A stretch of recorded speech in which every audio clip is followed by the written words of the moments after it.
À Monsieur Nicolas Turquois pour le groupe démocrate.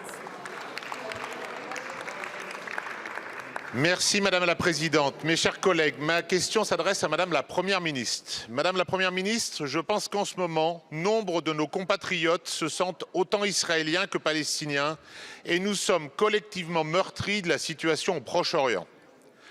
Le Hamas et ses atrocités du 7 octobre ont plongé ces deux peuples dans un abîme sans fond. Il devra en payer le prix. Le peuple palestinien n'est pas le Hamas. Il est la victime collatérale de cette organisation terroriste. Mais aujourd'hui, ce sont des centaines de milliers de femmes, d'hommes et surtout d'enfants qui sont privés de toit, d'électricité, de nourriture, d'eau, de soins et qui n'ont aucune possibilité de s'enfuir. Les accords de cette nuit constituent le premier pas depuis 46 jours vers une accalmie du conflit. En échange d'une libération encore trop partielle de 50 otages par le Hamas, l'État d'Israël accepterait de cesser pour 5 jours ses opérations. Cet accord doit aussi, et c'est un point important, permettre d'intensifier l'aide humanitaire aux civils palestiniens. Madame la Première ministre, pouvez-vous d'abord nous faire un point sur la question des otages?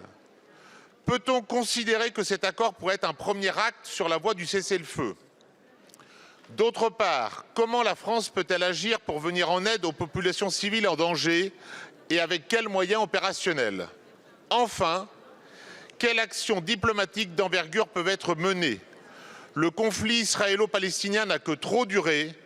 Comme l'a très bien dit mon collègue président Bourlange l'autre jour, il nous faut affirmer encore plus haut et encore plus fort la nécessité d'une solution à deux États où chacun devra reconnaître les besoins légitimes de l'autre. Je vous remercie.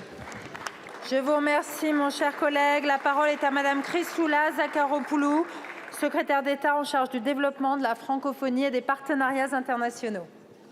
Madame la Présidente, Mesdames et Messieurs les députés, Monsieur le député Nicolas Turquois, dès les attaques terroristes du Hamas, nous avons fait une priorité la libération des otages. Aujourd'hui, c'est un jour d'espoir, car un accord, comme vous avez dit, a été trouvé hier pour la libération des 50 otages. La France est pleinement mobilisée pour ces libérations.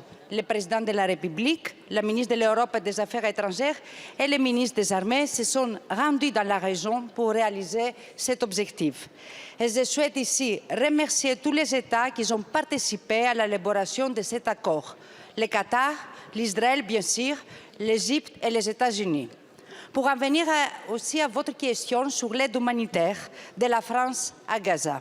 Vous savez que nous avons considérablement renforcé notre aide et que nous mobilisons tous les moyens possibles pour soutenir la population de Gaza. Au total, la France a acheminé plus de 110 tonnes d'aide humanitaire vers l'Égypte.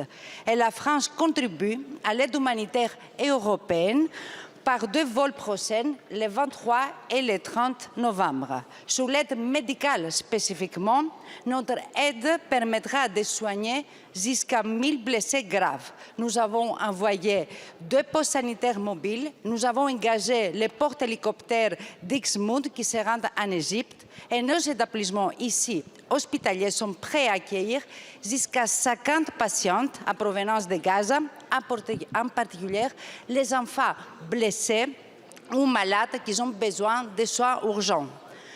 La trêve humanitaire qui commence permettra d'avancer sur ces actions et d'alléger les souffrances des populations civiles à Gaza.